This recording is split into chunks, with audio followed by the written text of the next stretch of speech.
নমস্কার সবাই, আপনারা কেমন আছেন? আমি আবারও অনেক দিন পর একটা ভিডিও নিয়ে আপনাদের কাছে হাজির হয়েছি। আগামীকাল ছিল কিন্তু একটি বিশেষ দিন, 18ই মাঘ রবিবার, মানে মাঘী পূর্ণিমার দিন।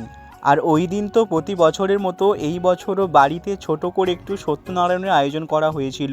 তো তারই কিছু ভিডিও ফুটেজ শেয়ার করলাম আপনাদের সাথে।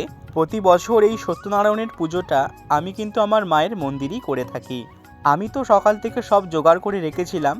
তারপর প্রায় 12:30 বাজে তখন ব্রাহ্মণ এলেন। আর জানেন, ব্রাহ্মণ আসার আগেই না আমি সব জোগাড়টা করে রেখেছিলাম। আর যেহেতু জোগাড় করছিলাম, তাই সেই মুহূর্তে কোনো ভিডিও ক্লিপ আমি কিন্তু কোনো নিতে পারিনি। তো অবশেষে যখন ব্রাহ্মণ হোমে বসেছে, তখনই আমি কিছু ভিডিও ক্লিপ নিয়ে রেখেছিলাম।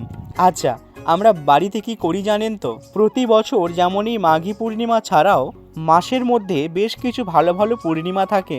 সব ভালো ভালো পূর্ণিমাগুলোতে আমরা বাড়িতে কিন্তু সত্যনারায়ণের পুজোটা করে থাকি। চলুন, অবশেষে হোম শেষ হয়ে পুজো সম্পূর্ণ হলো। এখন এবার বসে পড়ি একটু নারায়ণের প্রসাদ নিয়ে। তো নারায়ণের সিন্নি প্রসাদ নিয়ে আমি আর কি বলবো, আপনারা তো জানেন এই প্রসাদের কত মাহাত্ম্য। তো আমরা প্রসাদ খেয়ে কিন্তু বসে পড়েছিলাম দুপুরের খাওয়া দাওয়ায়।